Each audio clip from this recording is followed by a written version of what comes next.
As you take your seat, we're going to continue our study through James. Today we'll be in James 2 and James 5.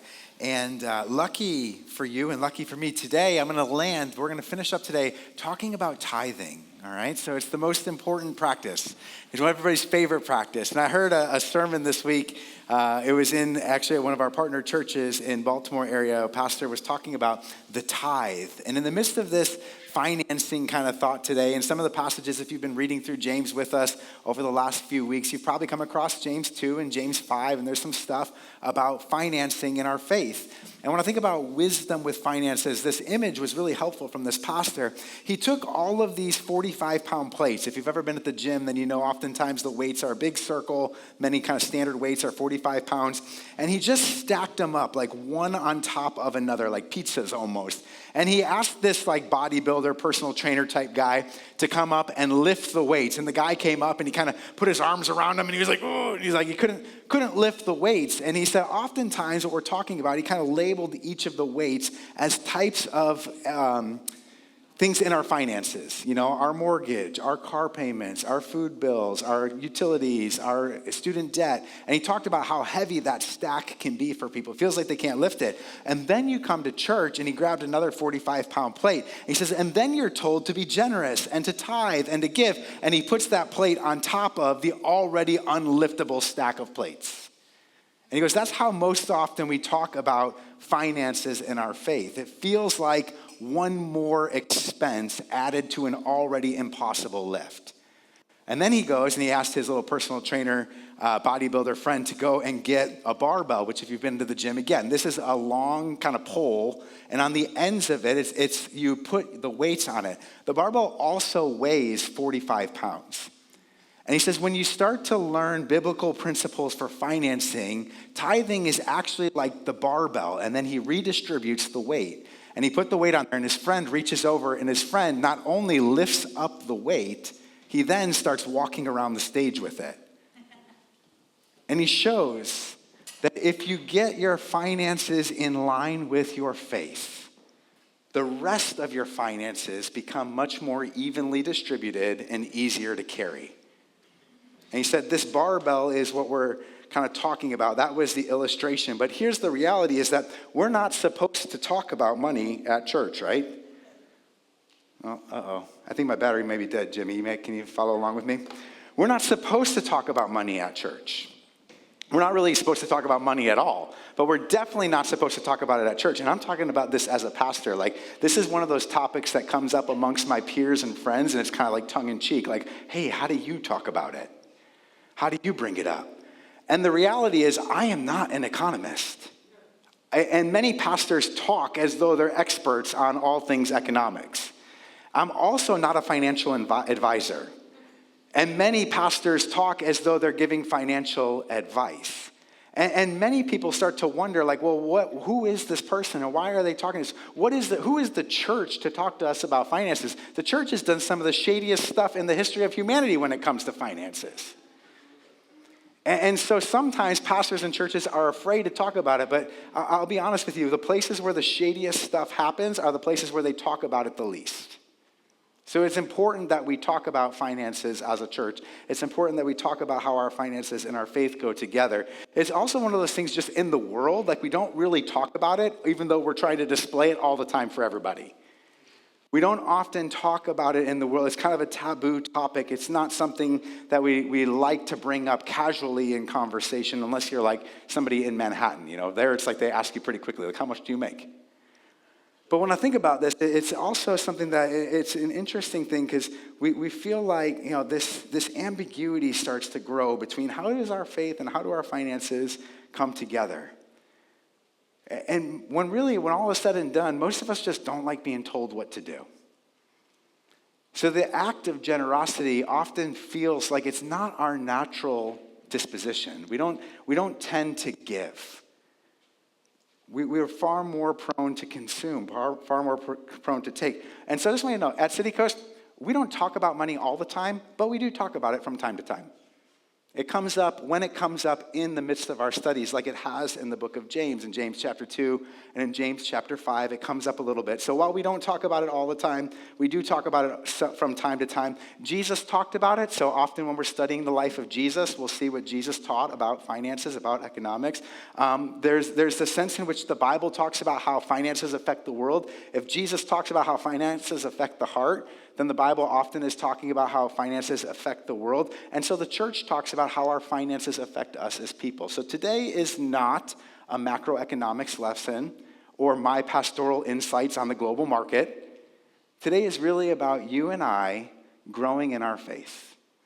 It's a personal lesson today that you're going to have to kind of customize as we go along.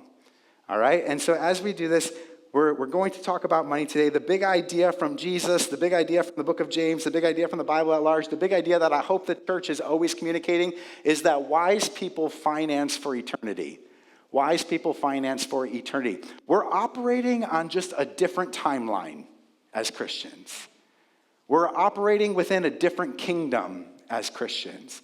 And while we participate in the things of this world, we don't live for the things of this world.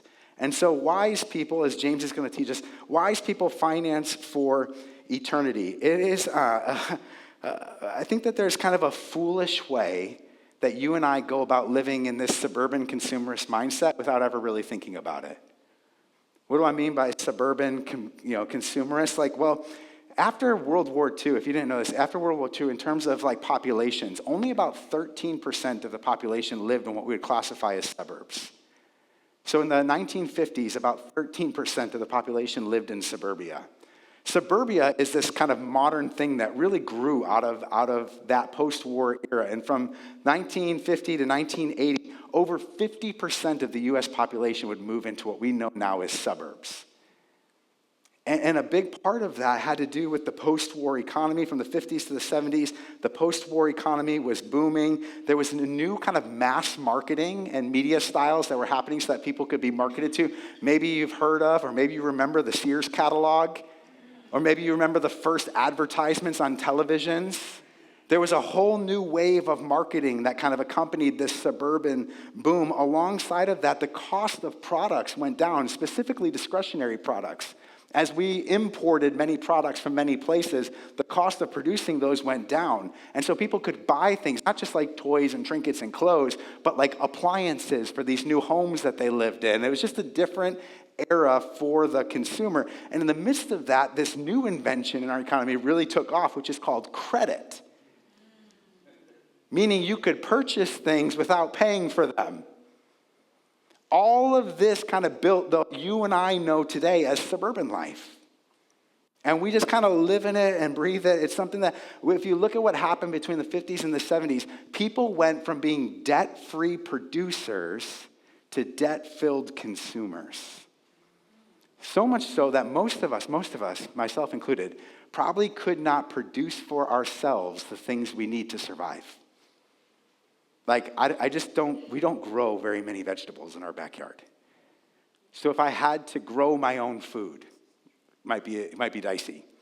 I might rely on my kids to sew my clothes. We're not built anymore to produce. Our primary value in society, specifically in this era of suburban consumerism, our primary value to society is as a consumer. How much can we spend and how much money can we put into this system? Spending has gone way up, saving has gone way down, and debt has gone through the roof. Since the 50s, over $1 trillion today in the United States in credit card debt alone. Just imagine for a second what we could do with $1 trillion, how much good we could do with $1 trillion. If we simply started living within our means instead of beyond them. It's crazy that we don't often think about this, but I think James would call our approach to this foolish. What does it look like to live more wisely in light of our consumerism? It might be damaging our soul, and it may also be destroying our world. This is what Todd Wilson wrote in How Did We Get Here? He said, marketers stood ready to convince us that we needed and could have much more. Credit cards made it possible to acquire things we couldn't afford. Customer-targeted strategies reached directly into our heads and homes, creating the fear of missing out on things we couldn't afford. Much of this era happened before we had these little devices in our hands. He's talking about mailers. He's talking about TV commercials. He's talking about magazines. He's talking about an entire industry that really was created within the last 50 to 70 years. And now today, that line about getting into our heads and homes, oh my gosh, that's only grown exponentially with the devices that we now have as consumers. And I just want to highlight a few things today, a couple of passages to ponder today, a couple of things that I think when you start to wonder, like, what does it mean to kind of integrate, to bring together my faith with my finances? In James chapter 2, we learn that you and I, we are worth more than our net worth. You are worth more than your net worth. There is no number that anybody could put on you that defines you. Your primary identity is as a child of God. But what we've done in our world is we've created a financial classification system. All right, listen to what James chapter 2, verse 1 says. Don't show any partiality as you hold the faith in Jesus Christ, the Lord of glory. If a person wearing a gold ring and fine clothing comes into your assembly, and a poor person in shabby clothing also comes in, and if you pay attention to the one who wears the fine clothing, and you say, you sit here in a good place, while you say to the poor person, you stand over there, or sit down at my feet, have you not then made distinctions among yourselves and become judges with evil thoughts? Listen, my beloved brothers and sisters, has not God chosen those who are poor in the world to be rich in faith and heirs of the kingdom which he has promised to those who love him? But you have dishonored the poor man.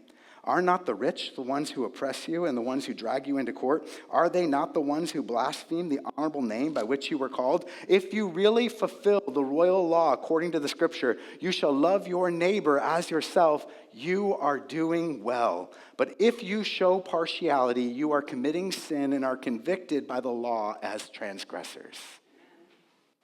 The labels that we put on people based on their money are sinful.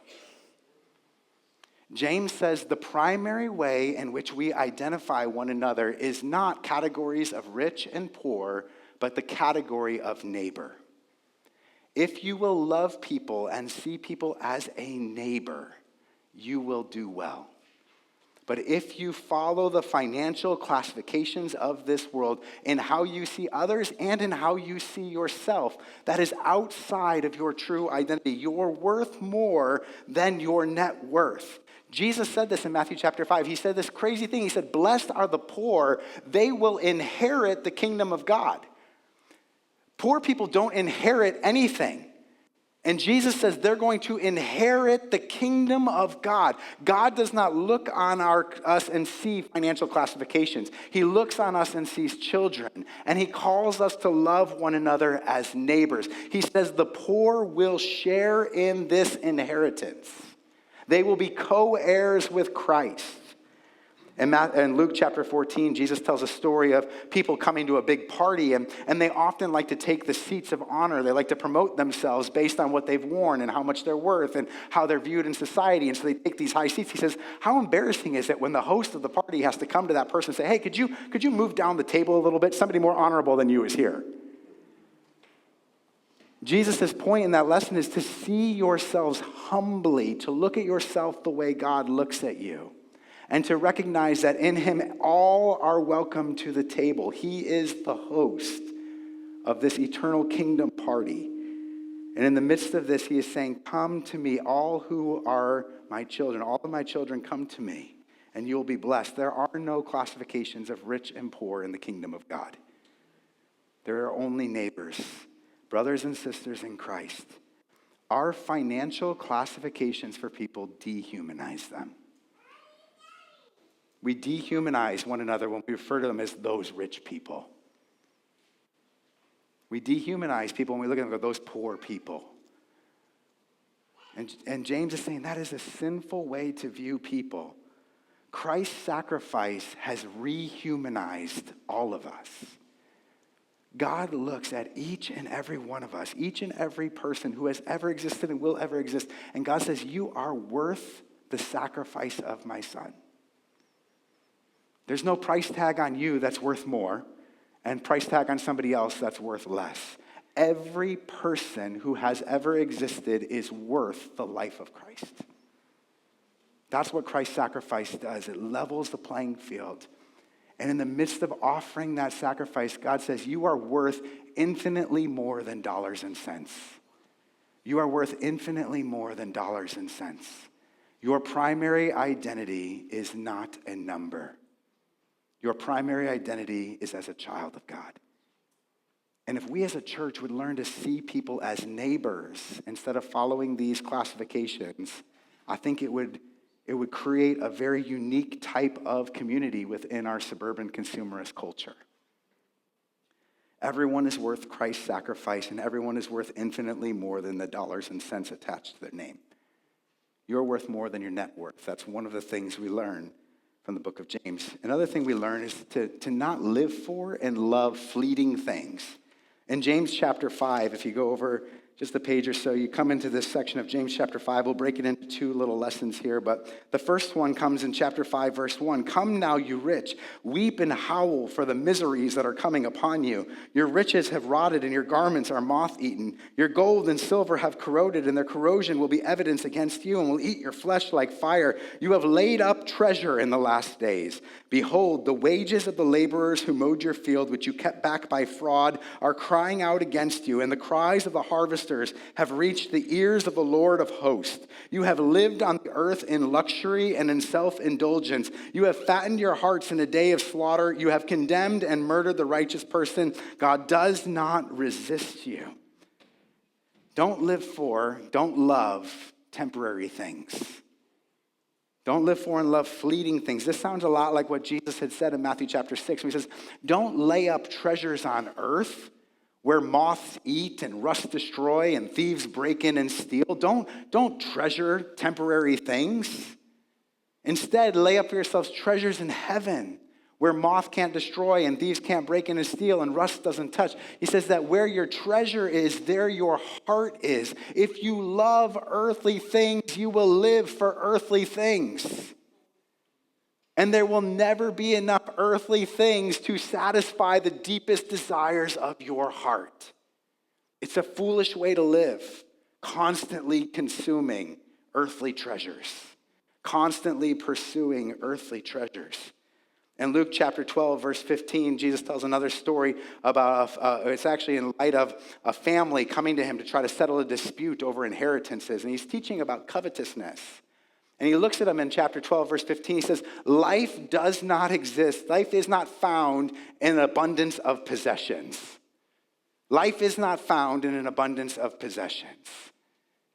And he goes on to tell this story of a farmer who builds up these big barns and lays up lots of food and storage for years to come. And he finally rests and says, my soul, it feels so good to have all of these savings. Now I'm good for life. And in that evening, his life is required of him. And Jesus asked the question, who enjoys those barns? It sounds a lot like the wisdom of Ecclesiastes. Life is not found in the abundance of possessions. I think many of us we're trying to create like our own little like pharaoh tombs. Have you guys ever gone to like an Egypt exhibit at a museum or something? It's pretty impressive, right? You see all this Egyptian artwork, you see all these Egyptian treasures and everything, and then you realize like this person was buried with all this stuff. This person was buried with all these treasures, ended up in whatever tomb they were in until somebody uncovered the tomb and pulled out all the treasures. Their things were so important to them, they wanted to take them with them to the afterlife. It'd be like if you and I went into a funeral procession and behind the hearse, they were pulling a U-Haul. How much do you love your stuff? Enough to try to take it with you into eternity?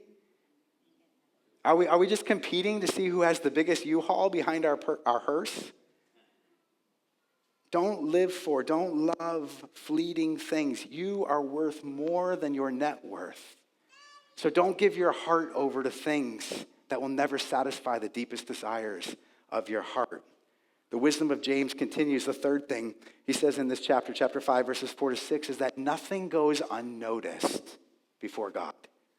Nothing goes unnoticed before God.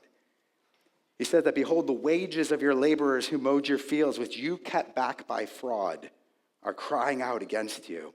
And the cries of the harvesters have reached the ears of the Lord of hosts. You have lived on the earth in luxury and in self-indulgence.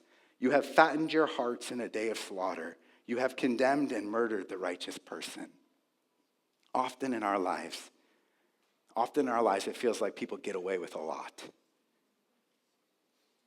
And the truth is, this consumer system that we live in is built that way. It's built for some people to have a lot and for a lot of people to struggle with a little. That's the system that we live in. And sometimes it can become discouraging to us to feel like God doesn't notice that or God doesn't see that. And this passage, it's a warning. It says, many people love things and use people. They love things and use people. But the scripture says to love people and use things. Love people and use things. Don't use people and love things. Many people exploit and use other people for their own gain. In Matthew chapter 3, Jesus gives this warning to the Pharisees, and many of them were living these indulgent lifestyles, these extravagant lifestyles, and many people thought, oh, that must be the hand of God. They seem really blessed because they're so faithful in their obedience to God and the law, they get all this stuff. And Jesus says, you guys, you tithe the spices of your gardens, but you neglect the matters of justice and mercy. You neglect the heart of God while following the minimal commands. And Jesus goes on to say at the end of that chapter, in chapter 23, he says that your fathers, the history of the people of God even has been that they accumulate wealth for themselves. The powerful always seem to be accumulating more wealth and more power, and they do it on the backs of others. They exploit others for their own personal gain. And Jesus joins this long prophetic tradition. If you were to go through the Old Testament prophets and read all the books of the prophets one by one, the first and foremost common message you would hear from all of the prophets is put away your idols and worship God. The second message that you would hear over the course of all the prophets in the Old Testament is stop oppressing the poor. Stop forgetting the marginalized. Live for justice and mercy and compassion. Turn from your wicked ways. Stop worshiping idols and stop exploiting people. And Jesus joins that line of prophets. And just like all the prophets who had come before him, Jesus is murdered by the powers that be. Because when you speak truth to power, it often results in a flex. And in many ways, that's what Golgotha was. It was the powers of the world flexing back against the kingdom of God. Nothing goes unnoticed by God. You're worth more than your net worth. Don't love fleeting things. And take heart, take courage. Know that nothing goes unnoticed in the end. If I could recap these lessons, this wisdom, I would say it this way, that it is sinful to financially classify humans. It is foolish to love and live for temporary things, and it is punishable to use others selfishly. Now, there's a lot when it comes to our faith and our finances that we could learn together. And admittedly, it's often the challenge of preaching to kind of bring things to something simple that we can do. And all I want to do today is simply say, as a church, we're going to continue to walk together and learn what it means to live financially in light of our faith. All right, so I said today was a day, there's not a one-step application today or a one kind of let's all do this together. We're figuring out as individuals and as a church how our faith shapes our finances. One of the things we're working on is a generosity workshop. This is just kind of like behind the scenes stuff. So I'm going to give you a little sneak peek of some things to come, okay? So you can get excited about it. Today's like a trailer, an appetizer for things to come. If you're like, hey, how are we going to do this? It's going to require ongoing growth and training. So we're going to have a generosity workshop probably in the wintertime to help us first and foremost find and fix our souls. Let's make sure that we're not conforming to the patterns of this world and living blindly to what's happening around us. Let's take this approach first and foremost to say, how do we find what's truly in our hearts? How do we fix what's broken in our hearts? And in the midst of that, that's what becomes kind of the fuel and funding of the church. The church does a mission. The church shares the good news of Jesus' life, death, and resurrection with the world. The church puts others' needs before their own and serves the communities that we're in. The church has a mission. The church also has ministries. We care for one another and love one another and serve one another. We want to fund and fuel the work of the church by finding and fixing our souls. So when we enter this generosity workshop, when you see it advertised or whatever later in the year, be like, oh, I remember that. That was one of the things that we could do to grow in our faith. It's also still, being made. I don't have it yet. So it's one of those things that's to be shared as it comes. But maybe the big question today, I mentioned it at the beginning, should Christians tithe? This one comes up quite a bit, and it was in that passage from Matthew 23 where Jesus says that you tithe your mint and your spices and the things of your garden, but you neglect the weightier messages of mercy and compassion. That's kind of the passage that most Christians argue over as to whether New Testament Christians should tithe or not. Some look at it and go, Christians are supposed to care about the weightier stuff like justice and mercy, and it doesn't really matter if we follow the letter of the law. And others look at that passage and go, well, Jesus said that you should keep doing that thing, so the tithe is something that Jesus said you should do. The answer is, I almost said I don't care. I do care because I care about you. I don't care about that argument. I don't care about that argument. The short answer, I think, should Christians tithe is yes. Yes, because it is wise to live below your means for the sake of generosity and worship. It is wise to live below your means for the sake of worship and generosity. And living off 90% of your income is a good habit. I think it's good for your soul, and I think it's good for the world. That's the short answer. The long answer, and should Christians tithe? And you're like, the long answer? We're at the end of the sermon, aren't we? How can you give it the long answer now? The long answer is no. I don't think Christians should tithe. I think that God calls us to ongoing growth in our generosity. And it's a dynamic habit. It's a dynamic practice. There's not like the tithe is the goal, and once you get there, you're done. The goal is generosity. The goal is not to be attached to the things of this world, but to use our resources in order for God's goodness and mercy to move through our world. And so I created this little table, and I'm not going to go through all of it. But I think there are two habits, two things that we want to grow in as a church. One is simplicity, and the other is generosity. And so if I could give you 10 baby steps to becoming more generous, these might be what kind of come into, this is like the draft of the workshop, okay? So on one side is simplicity. This is a discipline of abstinence. This is how we break our over-attachments to the things of this world. On the other side is generosity. This is a discipline of engagement. This is how we turn action into habit and become generous people.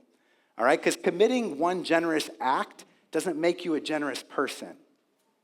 We have to do the heart work of detaching ourselves from the world. So in simplicity, what would it look like to spend one day without discretionary spending?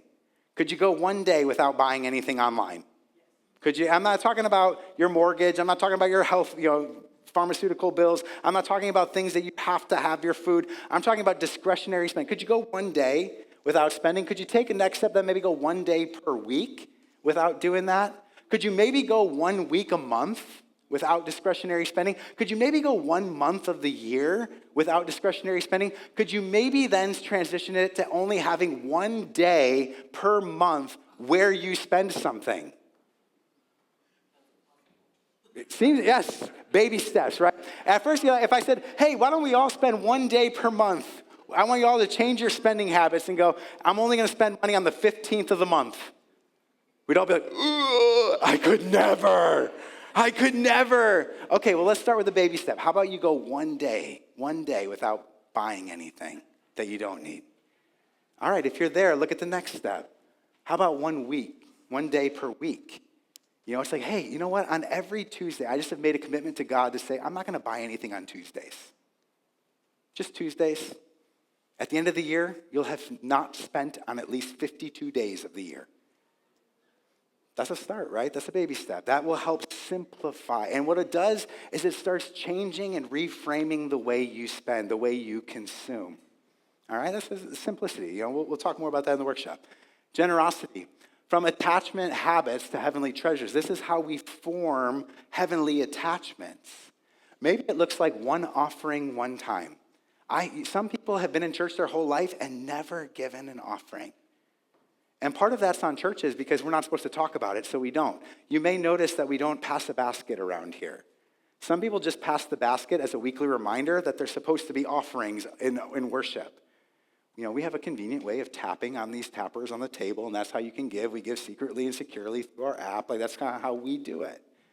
But you may notice we don't talk a lot about offering around here. Maybe the first step in growing in generosity is just giving one offering one time. Maybe then it moves to whatever that amount is, you give it every week. And what you'll notice is over the months, over the weeks, over the year, that offering grows. At the end of the year, you've been far more generous than you thought. And it cost you far less than you thought it would. Maybe then you move to percentage giving. You offer 1% of your income, 1%. And this is how I like to say it. If you can't live off 99% of your income, you're not living off 100% of your income. 1%. And say, this portion belongs to God. This portion goes to worship. This portion goes to the good and beautiful things that God is doing in my community, the mission and ministry of the church. 1% is a great starting point for those that have given offerings before but never regularly given.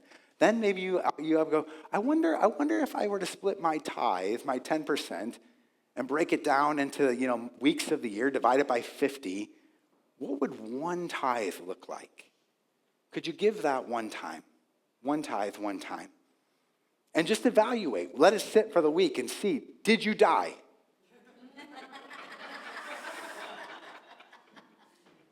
And if you didn't, guess what you could do next week? No, it's just like, there's something to be said about doing it one time and just evaluating and seeing, was it realistic? Was it feasible?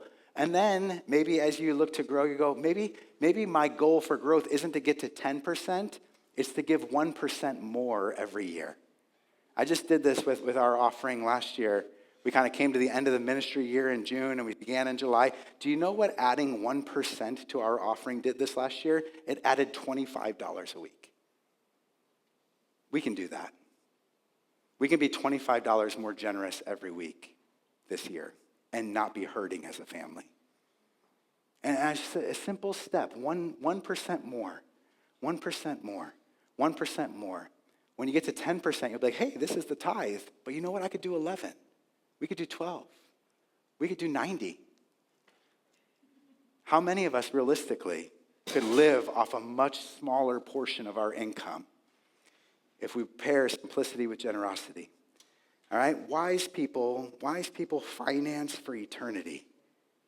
What we're trying to do is break the habit of being default consumers and build the habit of becoming generous.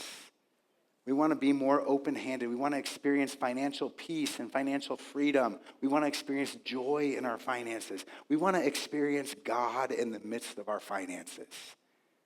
And so from time to time, not all the time, but from time to time, we talk about it. We talk about how our faith and our finances come together. And I'll say this personally,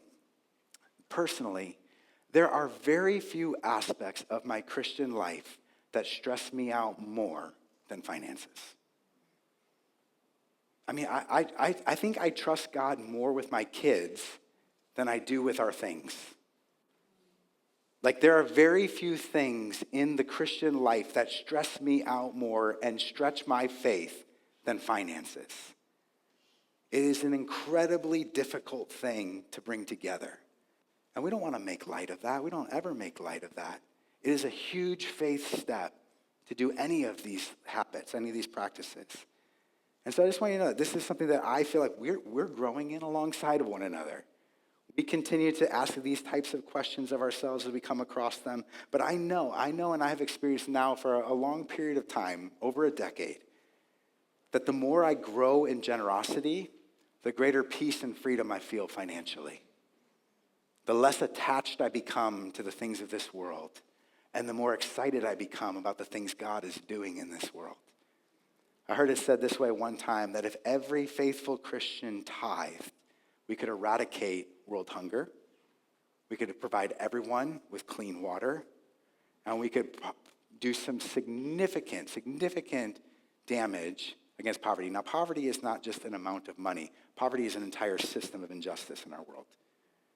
But if every Christian faithfully approached their finances, so much more good could be done in this world in the name of Christ. And so we talk about it from time to time. It's difficult for all of us, myself included. But when I think about what makes it a little bit easier, these lessons we learned today, when I know that my worth is not my net worth, that's a big part of being faithful financially. When I stop living for and loving the things of this world, that's a big part of growing in generosity. And when I acknowledge and pay attention to what God calls merciful and compassionate and just, it changes how I approach the way that I'm living in the system that we're in, this suburban consumerism of the modern era. As I think about all of these things, it's one of these practices. We talk about this each week as we get closer to our time of communion, which we're going to practice here in just a moment. But offering and communion are two of those things that have kind of been pushed to the side of church. You know, they were pretty prominent for a while, and we've kind of then backed off a little bit from them. And part of why we regularly practice communion is because we're not ashamed of it. We're not ashamed of this great, beautiful story that we're a part of. Part of why we practice communion is because it brings classes of people together in a way that they never come together outside of the walls of the church. Outside the walls of the church, the classifications that we've put on one another determine which parts of town we live in, determine which places we go to for food and healthcare and all things. The outside world and the system that we're in is different than this, which makes this practice sometimes a little weird. It makes it a little weird. But I think it's the good kind of weird. I think it's the good kind of weird because it reminds us that we all belong with one another in God's family. And so sometimes what you'll see is churches don't ever practice communion because they think it's too weird. It's not like the rest of what the people experience in the world. And then other times you see people go to churches and they're told, well, you can't participate in communion because you're not X, Y, or Z. And so we say, no, everyone is welcome at the table because Christ's sacrifice rehumanizes us. It makes us neighbors. And when we live as neighbors, we can truly love one another in the name of Christ. His sacrifice is the great equalizer. He says each and every one of us is worth it. And it's a great motivator. It brings all of us together in a unique way. And so as we gather around the table today, you can take hold of the elements. The cracker is gluten-free. It's juice in the cups, not wine. But you're welcome to take hold of those elements, hold on to them for just a moment, and in just a few minutes, I'll lead us together in our communion practice.